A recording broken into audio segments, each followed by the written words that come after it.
So, I lost the love of my life a few days ago. On the 8th of January, and this is now the 11th of January.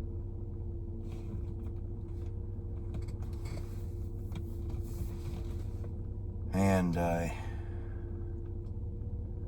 I'm dealing with a lot of grief.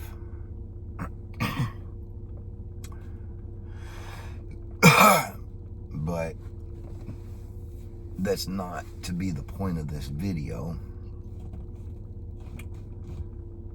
The point of this video is to talk about narcissism.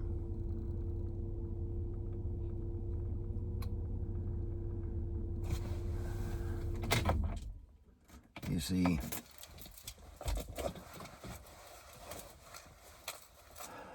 I met a lady in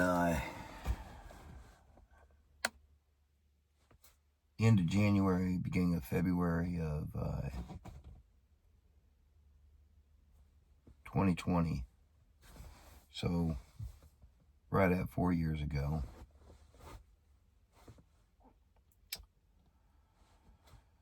And we began a relationship.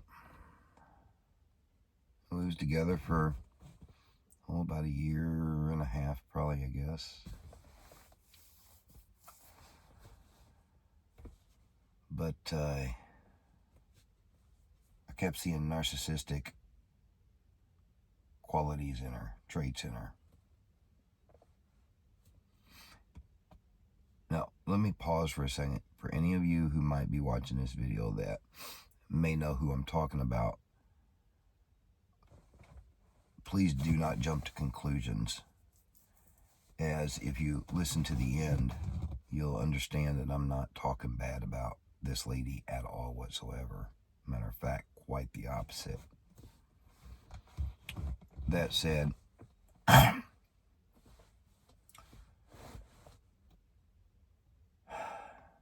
she had many, I don't know about many, but she had a lot of traits that was narcissistic, or at least come off appearing narcissistic to me. And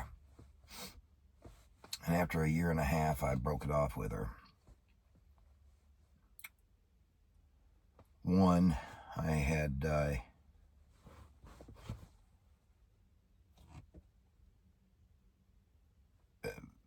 gotten real close with the Lord, and that had been growing since before I met her. And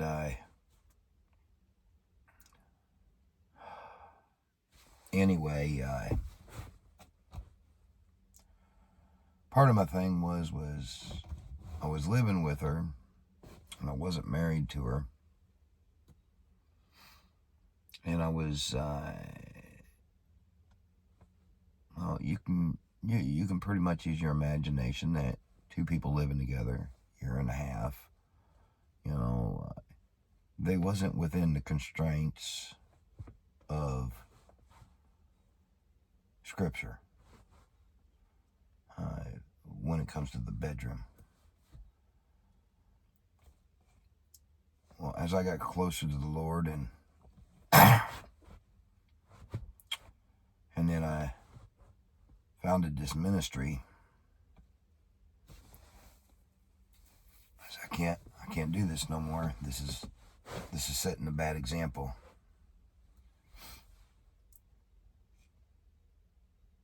And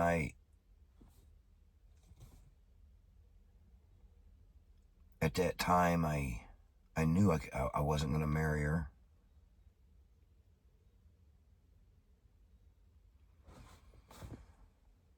And so I didn't want to continue living that way, setting a bad example. So anyway, I broke up with her. And she left for about a few weeks or a month. And she was really heartbroken. And she called me up and she said, please let me come back.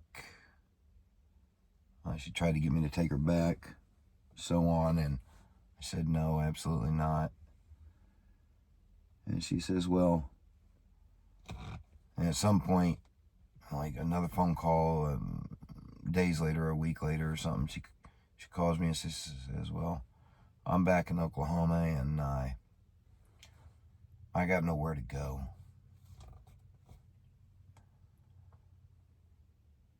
And I said, no, you can't come back.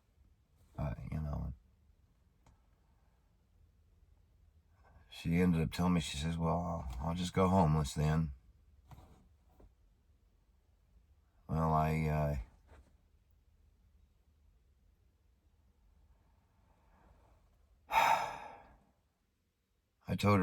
later told her, later that day or something, I told her, I said, well, look, I'm not going to let you go homeless.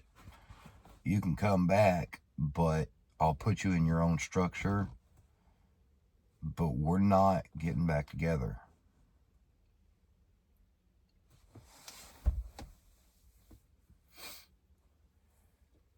And so she came back, and I put her in her own structure, and that's the way it's been from that point on until the present day. We have not been in a relationship, or at least so I have told myself. We have not had intimate relations at all since that time.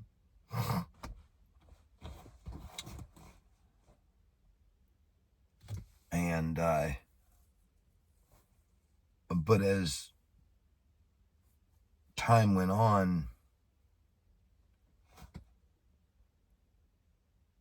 she became like a sister to me. Or at least that's how I was viewing it.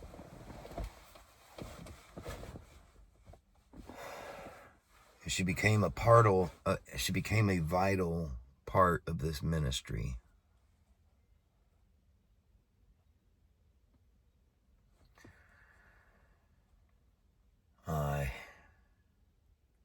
So on and so forth, blah, blah, blah.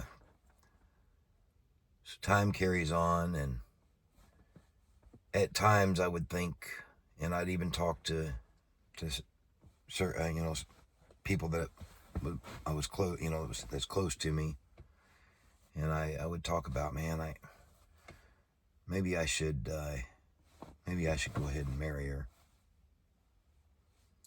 And then something else would happen, and the appearance of narcissistic tendencies would show very, very boldly.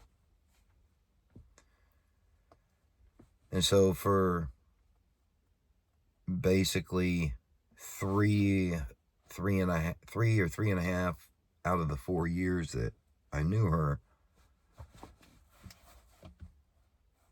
I always assumed that she was a very narcissistic person. But then things would take a turn, and then I'd think about marrying her again, even though we wasn't in a relationship, had not talked about being in a relationship. But I knew that she loved me. I knew that she had, her biggest dream was to marry me.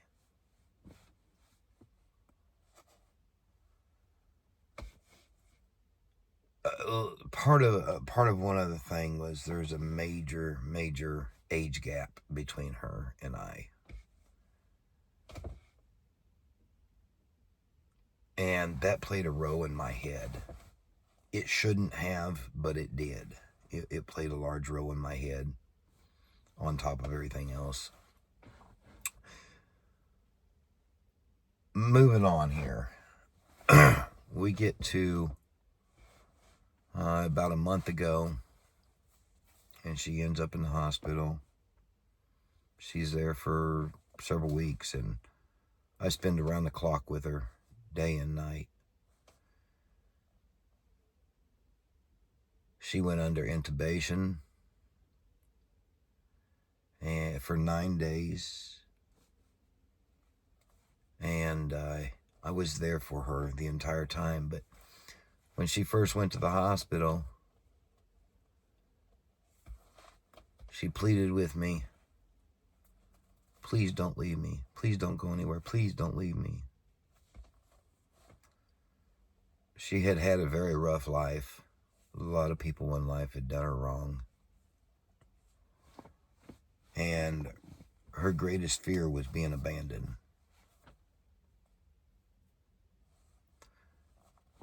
So I promised her I wouldn't leave. And in the entire time she was in the hospital, I think I left one time at the beginning to come home, and she got scared and she pleading with me to come back. So within an hour of being home, I think it was, I turned around and went back up there. And it was 2-3 weeks later, before and after she had gotten off of the intubation, my body was so depleted by that point because I wasn't getting much rest at all. And I was constantly getting up and down, up and down, up and down, checking on her, getting anything she needed, calling for the nurses, so on, you name it. I was doing it, anything and everything. I was doing it. And so finally, after she got off the intubation and I knew that she was going to survive, my body at that point, I guess, even my body knew it or something, because my body literally began shutting down on me. I was very weak. I couldn't hardly even walk anymore. And I just had to leave. But even when I left my mother there with her. So I came home and I spent one night here. And I went right back up there immediately the next morning and was there with her from that point on until she got out of the hospital. During this time, after I'd spent so long in the hospital with her, I was talking to a good friend of mine, and he said, man, nobody does that unless they really love somebody. And I got to thinking about that comment and started evaluating things, and I realized that I had a love so deep for her, but I had buried it. I wouldn't allow myself to even think about it, to even process it, to entertain it, to nothing. And it was all because of the things that appeared narcissistic to me.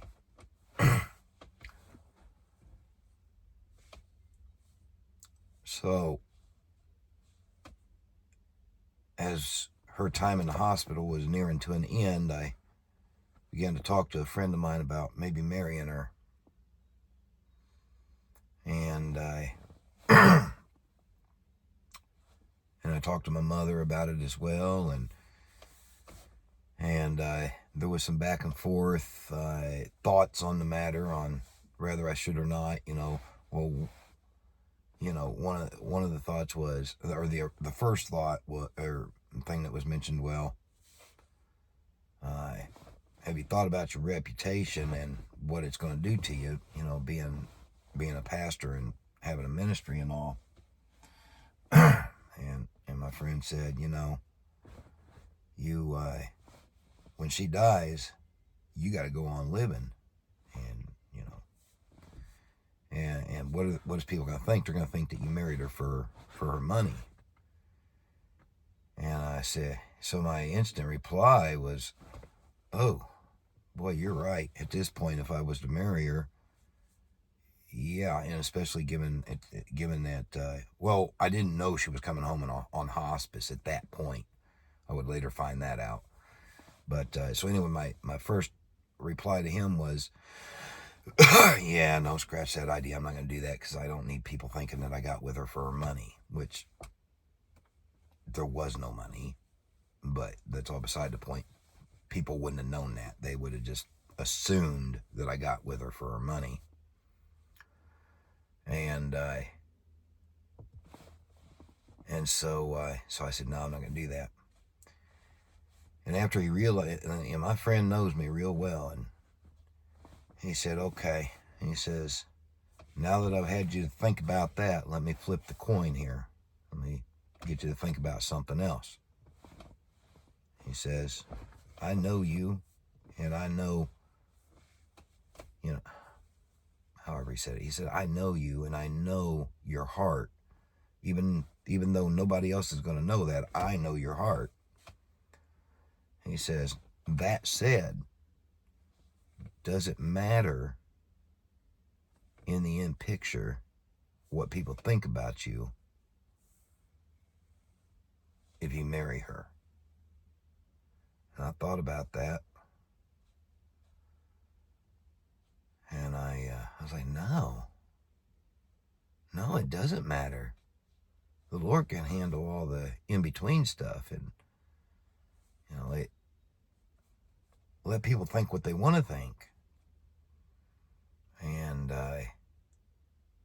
we talked some more, of course, and there was a little bit of back and forth, but not too much. I mean, there was a lot of valid points made. And when it was all said and done, I was decided that I was going to ask her to marry me. And so the day she got out of the hospital, it wasn't the day she got out. It was within a couple of days of her getting out. I asked her to marry me, and absolutely, she wants to marry me. And that was about the middle of December, I believe. So then took me a few days, but I started trying to make arrangements for us to get married. And I was trying to make it quick because I didn't know how long she had.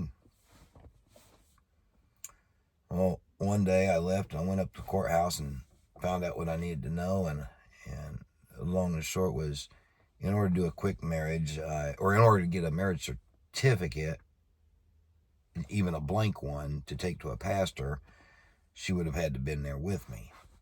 So I came home and I don't remember what was happening that day, but I sat on that for the rest of the day. And the next day I told her what I'd done and told her that she had to go up there with me.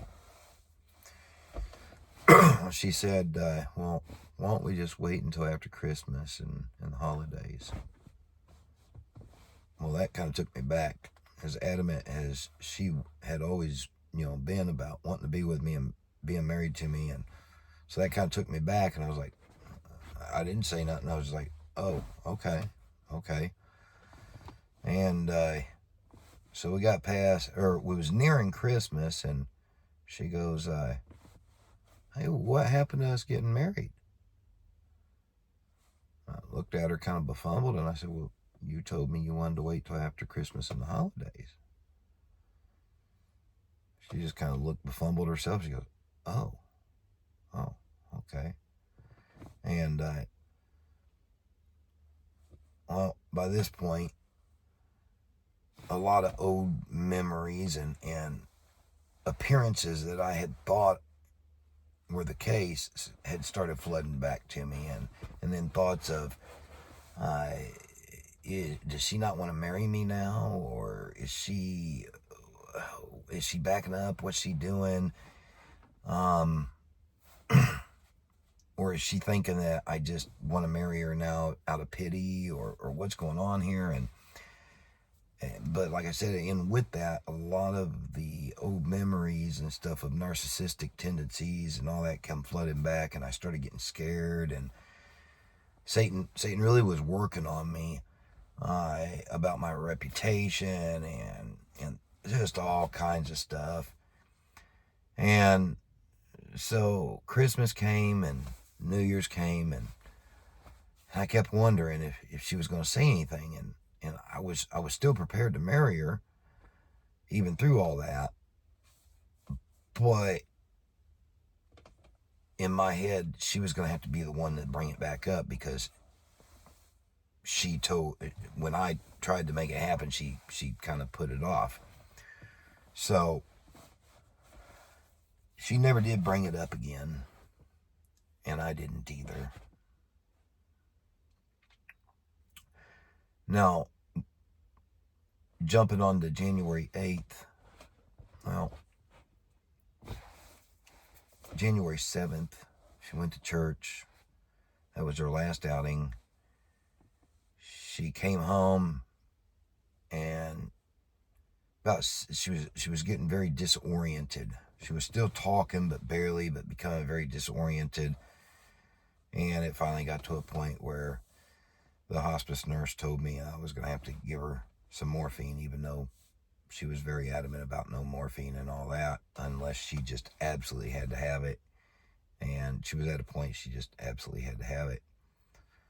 And so at 6 o'clock Sunday evening, I finally gave her a thing of morphine. And the nurse had told me to give her some every 4 hours at that point. Well, I gave her some at 6, but I couldn't bring myself to give it to her every 4 hours after that. Because I kept thinking that whatever she was going through was just going to pass, and I didn't want to keep her loopy, which would then actually make her go. Well, 11 o'clock in the morning rolled around, the nurse showed up, and we talked, and she says, Brian, get it, basically get it together. It's at the end. And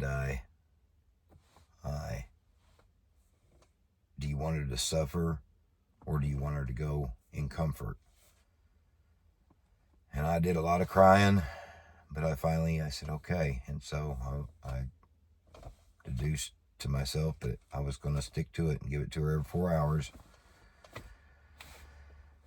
And the time finally came. You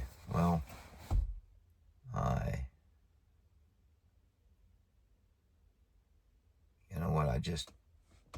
I can't share this part of it right now. It's too near and dear to me. The way she went, the testimony of it all. It's too near and dear to me, and I've talked about it so much, and I've still got to do the funeral, and I intend on telling it at the funeral, and I just don't have it in me right now to tell the testimony of how she went. But I'll just cut that one short and to the point that there is not a shred of doubt in my mind that Jesus was in that room and took her by the hand in that final moment. So through her death, things leading right up to it, right there at the last moment, the last day or two, things leading up to it, there's a lot of just not really even processing through my mind to talk about right now, or just whatever. I don't know. I'm in my grieving stage. But there was a lot of stuff that happened right before, and then the actual passing, and then afterwards, the things that I started discovering. Well, the Lord was able to start getting through to me, and I realized a major epiphany. A little too late, though, did I realize this epiphany. Well, we'd always kind of known that Pam at times would, because of past cancers and stuff, and brain cancer she had overcome years ago, it had left her that at times she would have the mind of a 12-year-old at times. Well, what does a 12-year-old do? A 12-year-old they're in that almost getting into teenage years. They still have the loving compassion side, but they're getting close to them teenage years, and so they have the temper tantrums, and even kids of any age really have temper tantrums, but they have temper tantrums, and, well,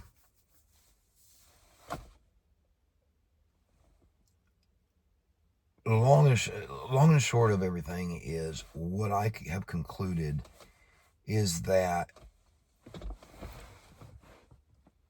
I mistook her psychological disability for being narcissism. Now, I would not have done that if one other thing in my life hadn't happened. And the truth of the matter is, in reflection and really analyzing to the deepest cores everything,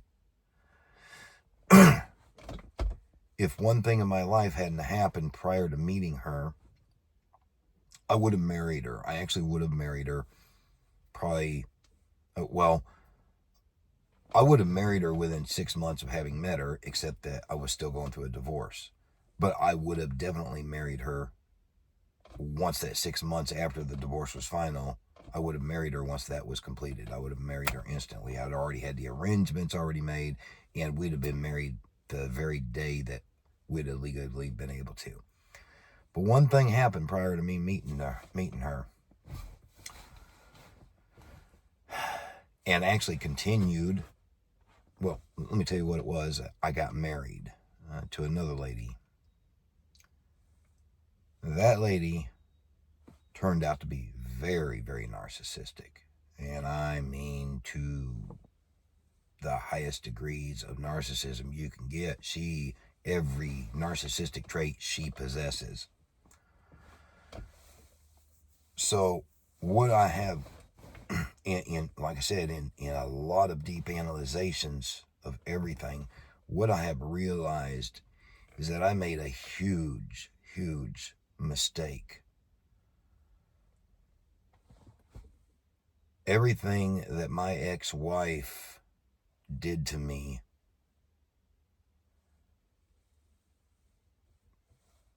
this lady that just passed, this dear lady, she paid for. She paid for what my ex-wife, everything my ex-wife had done. And when I say she paid for it in a sense of loving me, but me not being able to reciprocate it. Her loving me to the ends of the earth. She would do and did anything for me. But I just couldn't bring myself to reciprocate it, because I thought she was narcissistic. In the end picture, she was not narcissistic.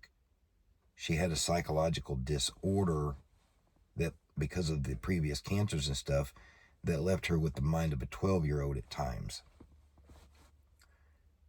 So one of my points here is, we've got to be very careful in thinking that somebody is narcissistic. We need to know their story first. And we have to really exercise patience and understanding when we hear their story, and even thereafter, when the next situation arises where a narcissistic tendency appears, we need to really analyze it in a calm fashion and demeanor and say, okay, is this truly narcissistic tendencies, or is this to do with something else?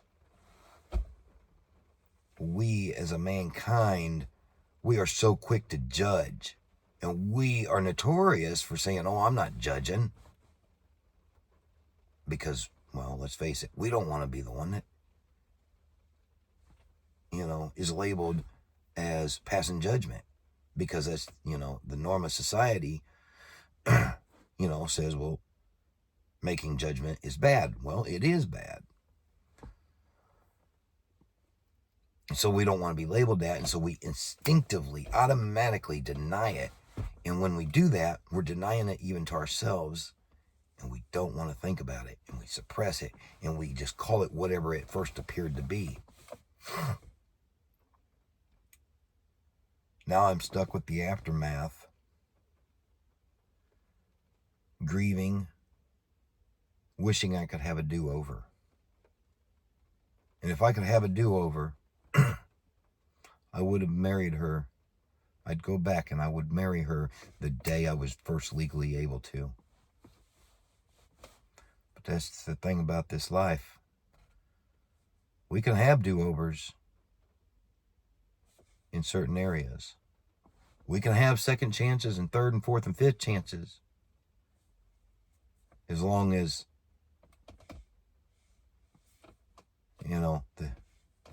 in this situation, both parties are still alive. But in a situation like this, there is no do-overs. I don't get another chance to do this over. What I do have, though, what I am left with, is in the end moments, the way she went, the look on her face of excitement and joy, and the way she handled herself, and the last words that she had said the prior day to me, being the last words she had ever spoke to me, was, she looked up at me as I was helping her back from the bathroom, and she really couldn't walk, and I was bear hugging her, helping her get back to her chair, and she just stopped, and she had her head on my chest, and she raised her head up, and with just the sweetest puppy dog eyes, she just goes, "I love you." Well, anyway, I kind of got a little sidetracked there. There was a point I was getting to, and I kind of forgot what my point is. But, yeah,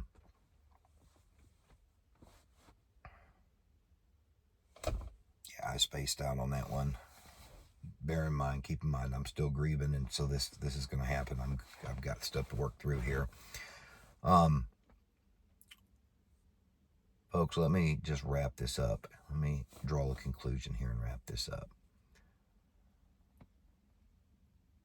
I'm left with a lesson. This lesson I already knew, and I've done a lot of work on myself and prayed to God, and God has done a lot of work on me on this lesson prior to, and it's in the area of making false judgments based on appearances.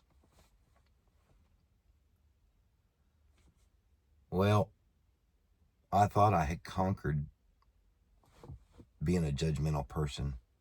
I truly thought I had conquered it. But this whole thing has made me realize that obviously I hadn't.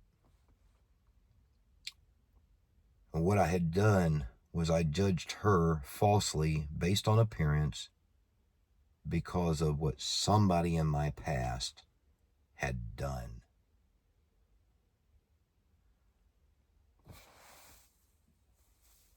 And what that somebody from my past continues to do every chance they get, even to this day, because we have a child together.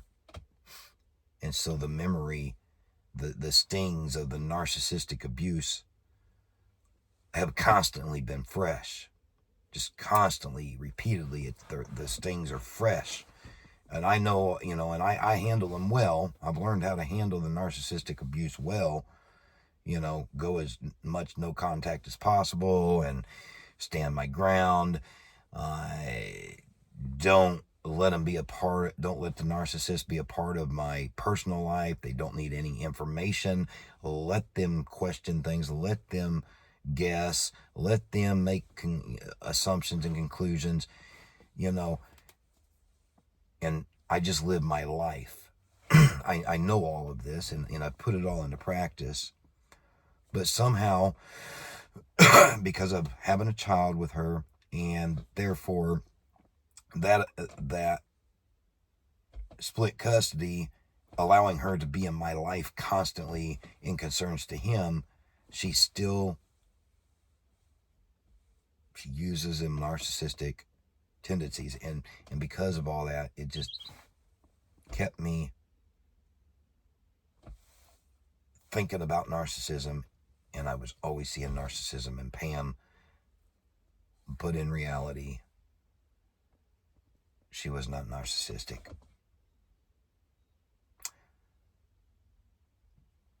Now, this is not going to say that the loved one you're dealing with, that you've wondered if they're a narcissist. This is not to say that they're not a narcissist.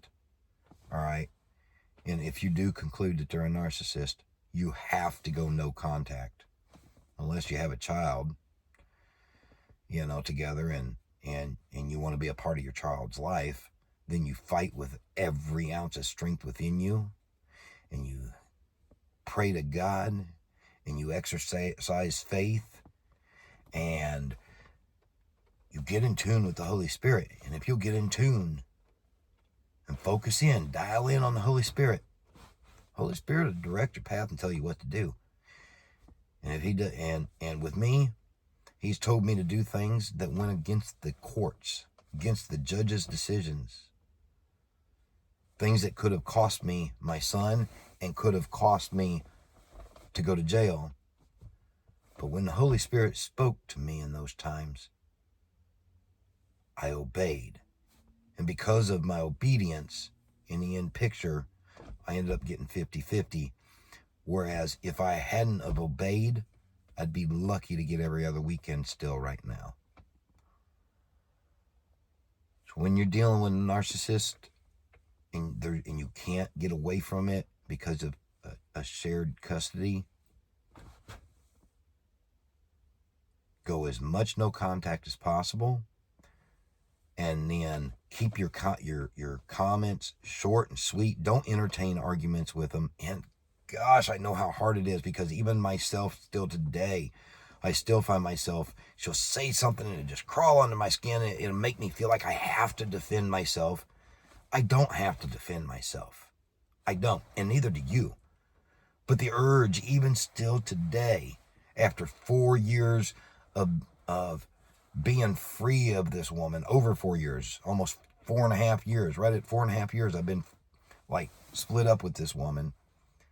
And still yet today, as much as I've learned about narcissism, still yet I find myself entertaining her when she intentionally picks fights and tries to, and makes just completely out of the, out of this world accusations. It's like, all the gaslighting and all that. Anyway, I know how hard it is, but this is where you have to discipline yourself. Poker face. There was a song, a country song, something about not showing your hand, or something, not counting your money till the dealing's done, and about having a poker face, and so on and so forth. That song, even though it's not about God, that song actually helped me out a lot. So y'all might listen to it, try to find that song and listen to it. It might help you out as well. All right, I'm going to end this video, and I'm going to leave you with this last final thought. It is repeating things, but it's worth repetition, because it is the most important thing to remember here. And that is, do not judge, no matter what the appearance is. Get the facts for yourself. Dig deep, because sometimes you can dig and you can find facts, and then later down the road, after you've made a decision, that after you made a decision, then you'll end up finding more facts that contradict the facts that you found, and you'll realize that you made the wrong decision, and you hurt yourself or somebody else in the process, or you just slowed down your growth with Christ, or whatever the case is. Dig deep, deep, deep to find the facts for yourself before you make a judgment. If you think somebody's narcissistic, find out their mental history, their psychological history. Find out their history with church and with God. Not to say that Christians aren't narcissistic, because there's a lot of narcissistic churchgoers, and they're even worse than narcissists that aren't churchgoers. That's true talk. But find out their history and then take it to the Lord. Don't judge on appearance. I love y'all. God bless. Yeah, have a good night or a good day, depending on when you're watching this.